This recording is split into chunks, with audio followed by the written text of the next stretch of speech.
Good evening and welcome to another edition of Nevada County Interviews. I'm your host, Paul Minicucci, and tonight we're very pleased to have two of Nevada County's foremost authors with us in the studio, Babette Donaldson, who's the current president of Sierra Writers, and Chuck Jaffe, who's the former president, now leads the Young Writers Contest. Welcome to the studio. Thank you. Before we get started, because we have a lot of reading to do, it's very exciting. Before we get started, let's learn a little bit about you two folks, so our viewers at home know who we are when we do our reading. Babette, where were you born and where did you grow up? I was born in Texas and grew up in Texas. Did you go to college to learn to be a writer, or did it just happen? Both. I started writing actually when I was in junior high. I had my first poem published in 7th grade. And then I did go to college in Texas in journalism. Mm-hmm. But then when I moved to California, I continued in fiction and dramatic writing. And how long have you been up at these parts? Up in Nevada County. I moved to Nevada County in 1991. Right. And we're going to talk a little bit about Sierra Writers in a moment, so I won't dwell on that yet. Chuck, how about you? Where did you grow up, and did you go to college to learn to be a writer? I was born within sight of Yankee Stadium, but grew up in New Jersey. I went to school to be a business person and shunned that pretty quickly, and have been writing since I was little and all through then, and very unambitiously. Great. And you came to Nevada County when? 7 years ago. 7 years ago. Okay.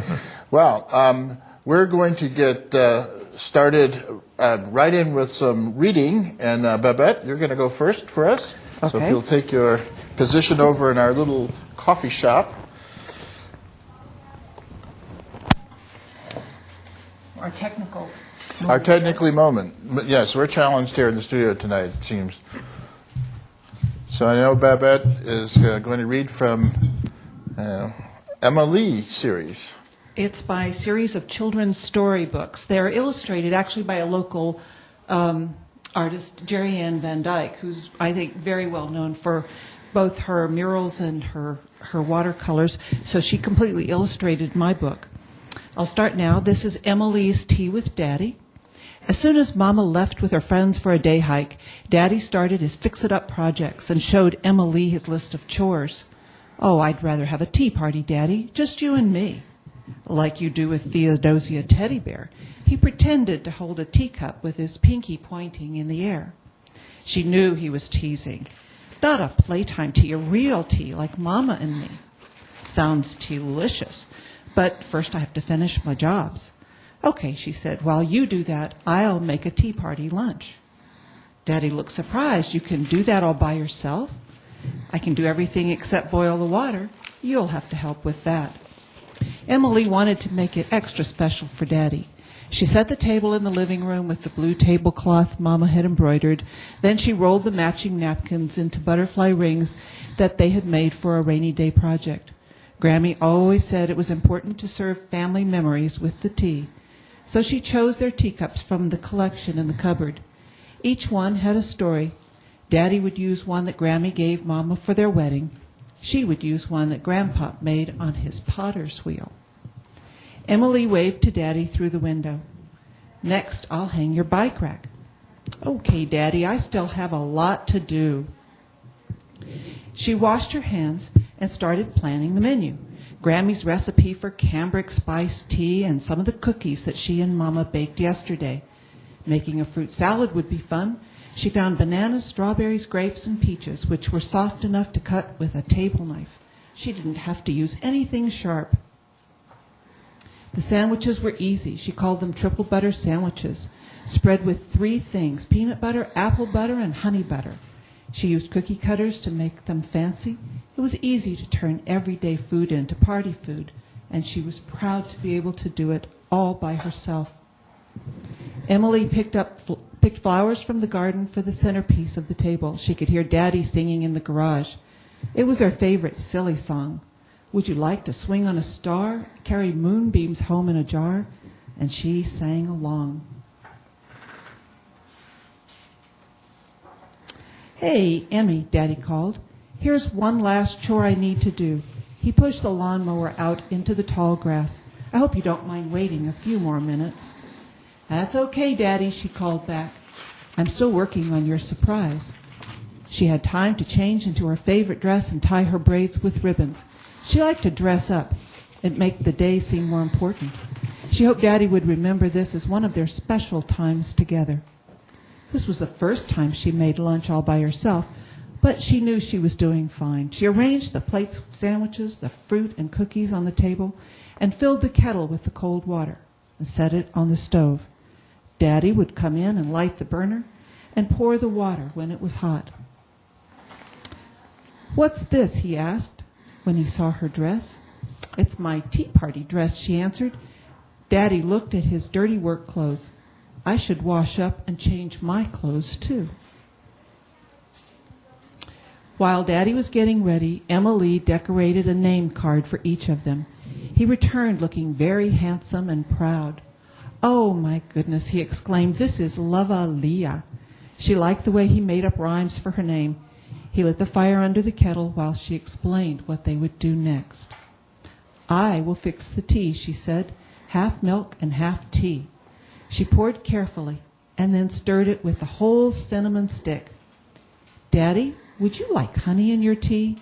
"Yes, please," he answered.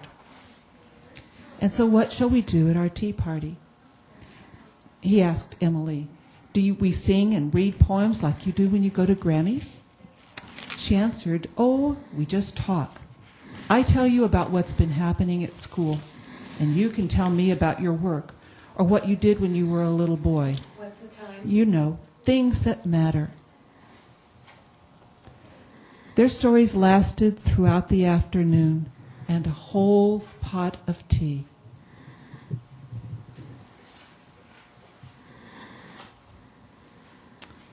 Emily and Daddy were still sitting at the table when Mama came home.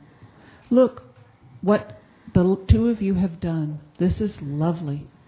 She was looking at the living room as she walked in. I'm going to show you this one. This is Mommy coming home. "Our daughter did this all by herself," Daddy replied, "and she's been teaching me the most important thing about tea parties. Thank you. Spending time together." And that's the end of the story. One of the things that I really liked about the book, as I said, completely illustrated by Jerry Ann Van Dyke, but we also have decided to include recipes in the end. So the recipe in this one, let me get back to it, is called Rooibos tea cookies. I'm going to hold this one up, get it back on the camera. And it's been a lot of fun to kind of introduce tea in new ways. The other relatively local person that we had that was working on this book was Patty Arnold. She started her work here in Nevada County as a book designer, and she actually put all of this together. Great. And where does your love of tea originate? Oh, my love of tea. My love of tea actually started when I was probably in art school, believe it or not. The fascination was not just with the beverage, but with the entire culture of tea. Mm-hmm. So I was in a ceramics department, and every semester they said, have a new project, but it always had to do with interpret teapot, interpret teacup. And the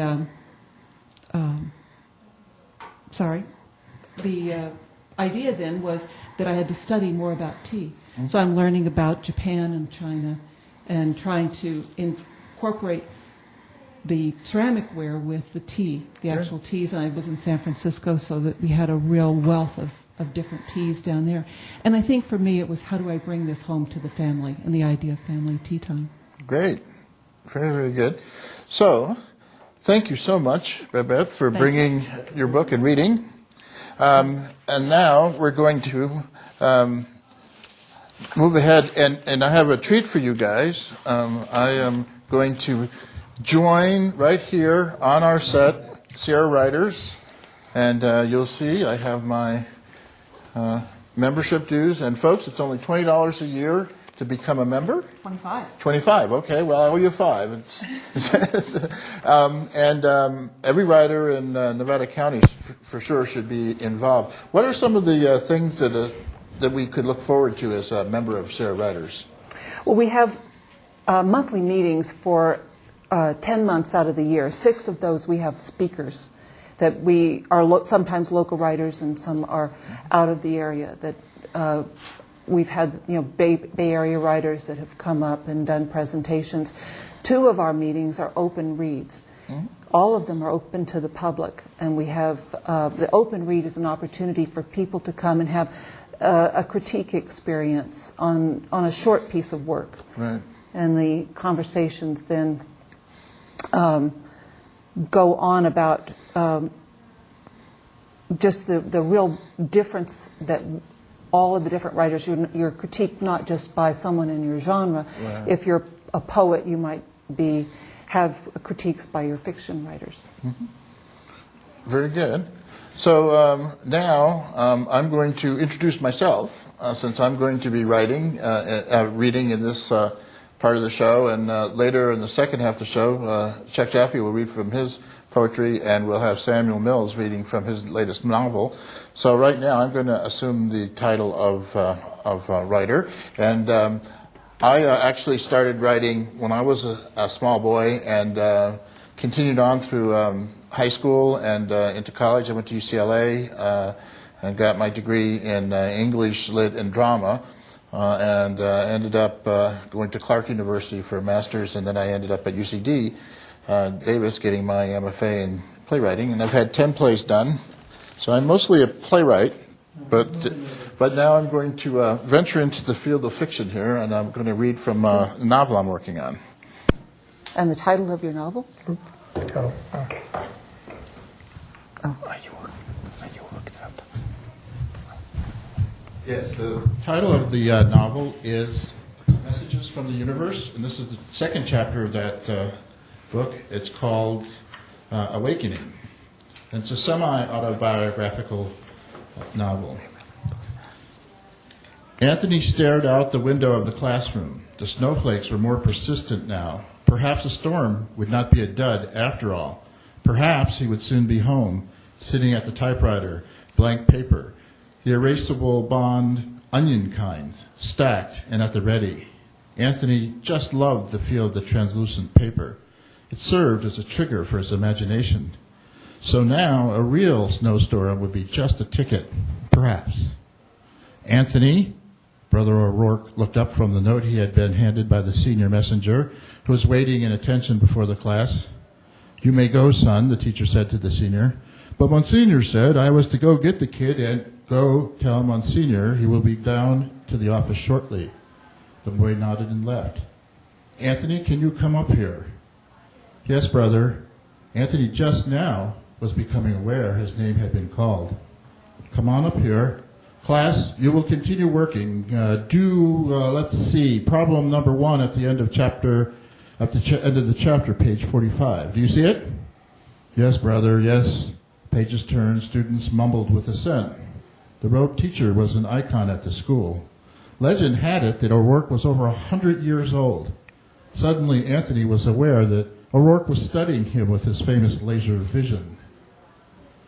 Stories about O'Rourke ran quickly through Anthony's head, and he froze momentarily. Brother O'Rourke, his white hair ablaze with pale yellow reflections, stood up in waves and fell over his face. He exuded a sense of ancient traditions. Anthony could swear he smelled the incense used in Catholic ceremonies. Anthony measured the distance between them and caught a glimpse of O'Rourke as in black and white photos from the Second World War, the kind his father had in the album near the bedstand. The one story about Brother O'Rourke that happened to be true was that he was a member of the renowned mathematicians who were codebreakers called the Bletchley Park Group in England. They were there to break Nazi codes. The black robe rustled awake, the arm shook, the teacher's talon grasped the small note and waggled it violently. brandishing it like an indictment clutched in his claw and his withered fingers, urging Anthony at least to leap forward. "Come with me outside for a moment." "Yes, brother." The brother slid his arm over Anthony's back, and together they moved into the corridor. Anthony was becoming aware of the man's aftershave, which smelled to Anthony like a morning call to duty, brisk, official, neither friendly nor oppositional, but somehow conspiratorial. Anthony wondered how close other human beings got to Brother O'Rourke, or ever had gotten to him. "Anthony, this note is summoning you to Monsignor Tuttle's office. Beyond that, it is not explicative. Have you done something to merit his attention?" I don't know, brother." "Well, unless you've discovered a new element or witnessed a horrific crime or the like, you are no doubt being summoned for discipline. I know you didn't intentionally do something wrong, have you? Push a weakling down a staircase, for example?" "Oh, no, sir, I wouldn't do that." Anthony was aware that there was the faintest wisp of a smile at the crease of Brother O'Rourke's lips, although his blue eyes refracted shards of broken mirror, reflecting every shade of the ocean. That clearly contradicted the smile. Was he joking?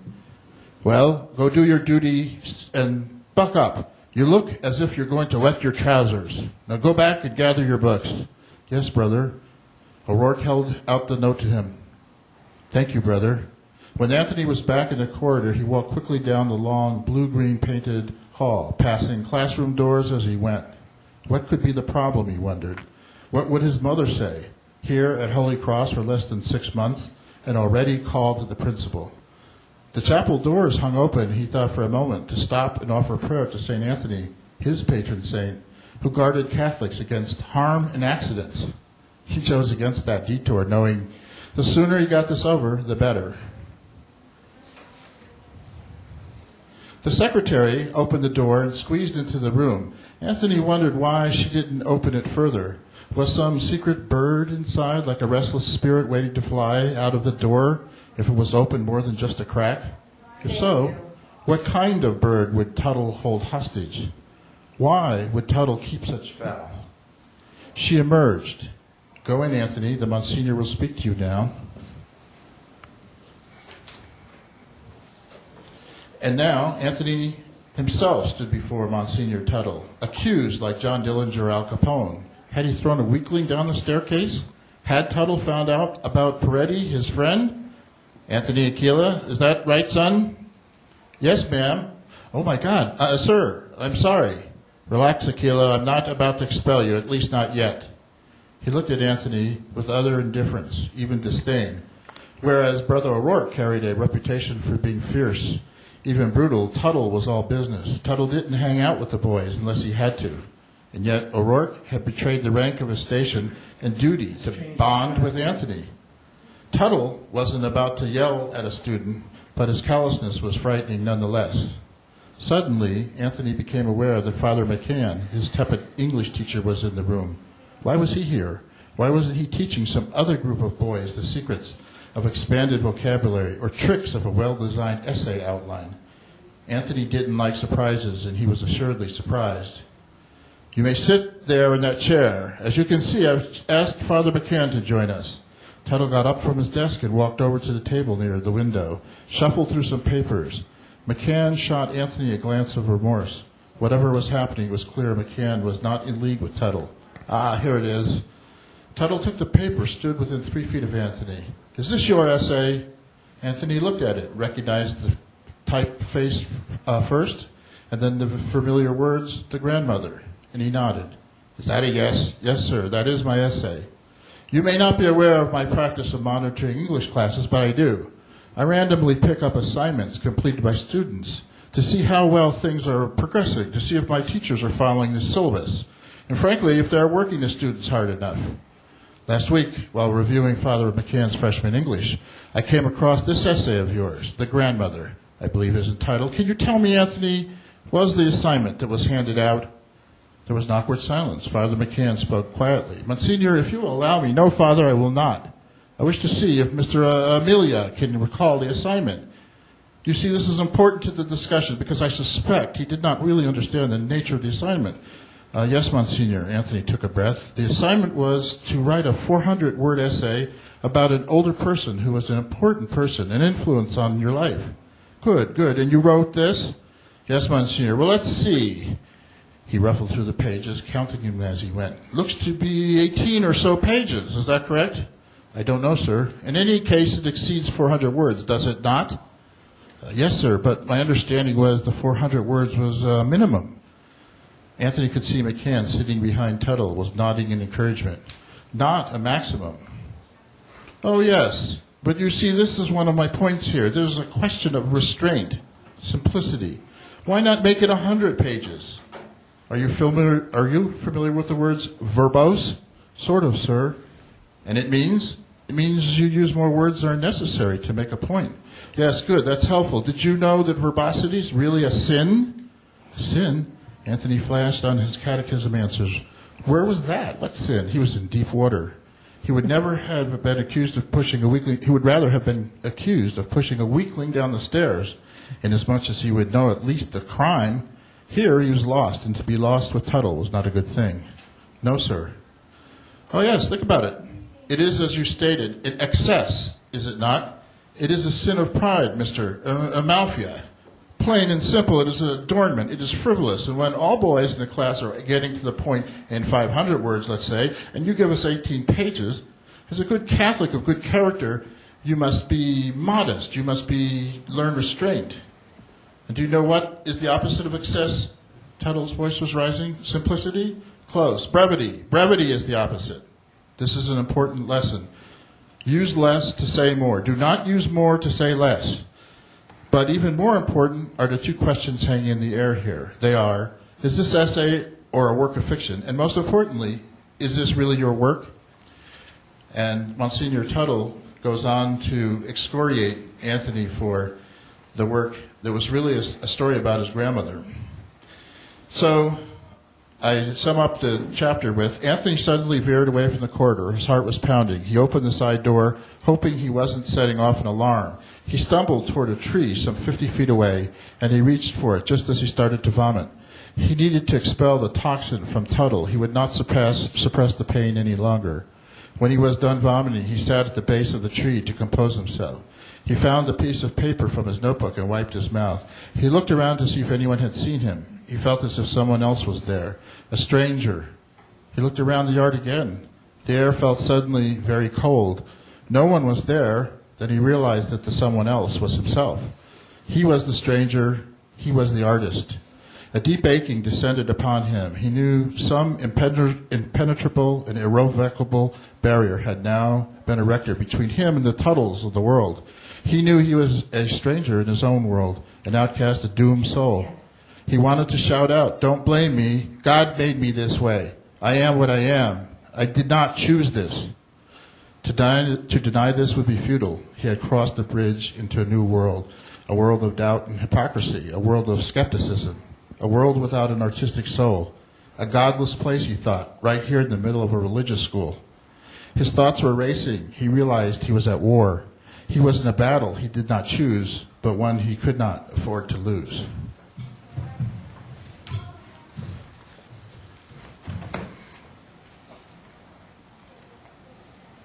Talks amongst yourself.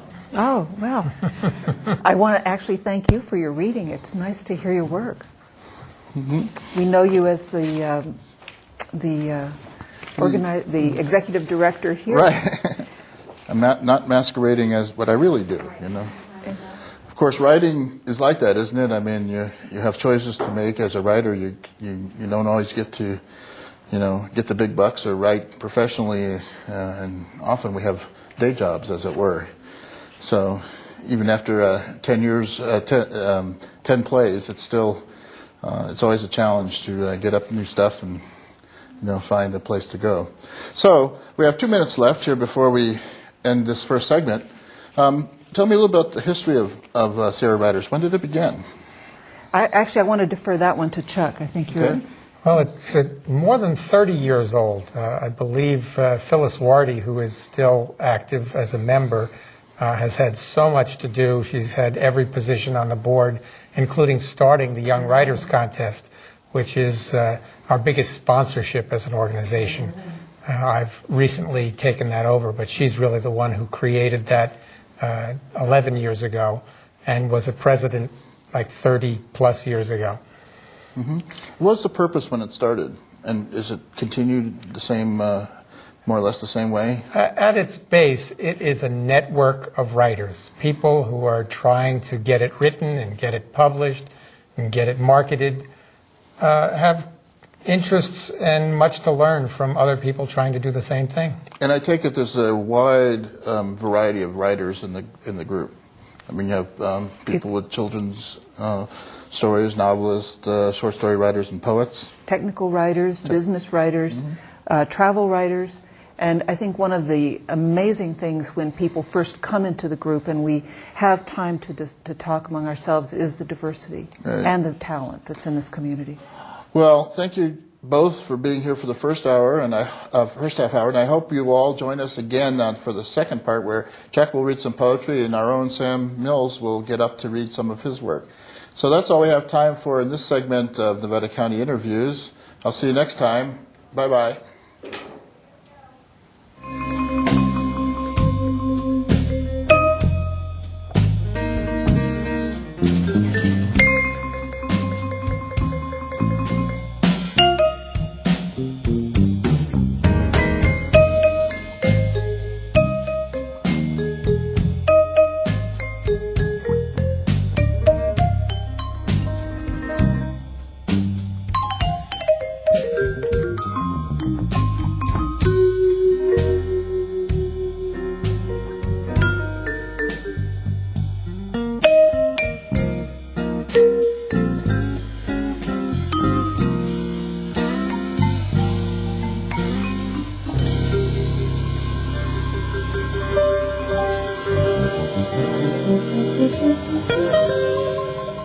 If it's music, we've got it here on NCTV.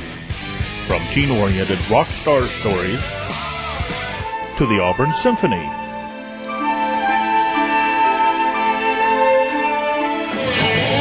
The heavy metal